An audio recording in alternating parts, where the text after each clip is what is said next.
السلام عليكم ورحمة الله تعالى وبركاته. نيك halkan ka muuqdo waa Cadnaan Cadceed ninkii ku mariyay Puntland baaskiilka Guldago buu jooga maalmihi soo dhaafay dhulkan ciid gudoonka ka baqto dhulka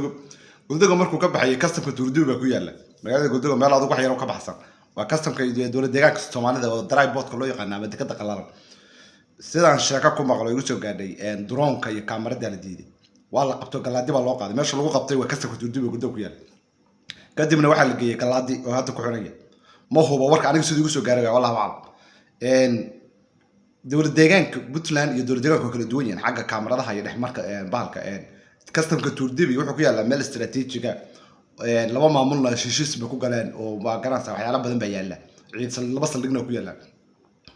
كاميرا دي حاله ما قال وأنا برميش ويد استمر كورتوتي بدي تامد عمك صاحب كوالقط ما قال لي يلا تتك دول الدجاج كله بقول دول يعيد يعني دول الدجاج Soomaali ده Somali lamba waa xogaa waa isku qaab hadii drone aad wadatid iyo kaamirad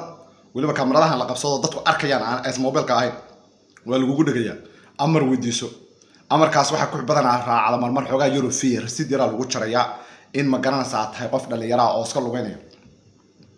marka shuruucda loo hogaansamo marmar way yara fiican tahay wadanka shuruucdiisa iyo amni waxyaalihiisana in la ixtiraamo way yara wanaagsan tahay in la xirxirana waa laga yara fiican yahay ninkan dhalinyarada dhulka carrada mariyay oo TikTok waxaana badanaa qofka daliil ah wax hore duubtay maamuladan sida dowladda deegaanka kale ee Somaliland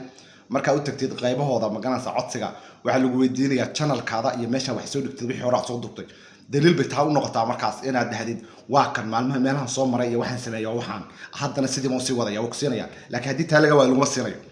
marka niyo daacadanta cadeynta wada haysto YouTube iyo wax ku baxda Facebook ina dhahdaan rabo taasniyo waxaan sameeyaa baaskiilkaas saarnaa waa lugeynay dadka xafiisyada fadhiya badana iyo meelahan wax laga amro TikTok la isticmaalin baa laga yaabaa ama media ha gelinba waa dad shuruuc boog baa u yaala meesha marka shuruucda sidaas weeye ninka xaaladdu sidaas ahayd Guldago baa laga qabtay Turduba kastamka Turduba qaybta New Booliska qabtay ma garanaysaa galaadi baana la geeyay in la sii daayana waa la filayaa maalmaha soo socda armaad garata hadduu sii joogo la Turduba ana hoostiisa uga laaba ka sideen lahaa laakiin waa laga qaadaa lagu yiri armaad garata halka waa shaqay Soomaali iyo waddanka Australia shuruucaha la raaco waddanka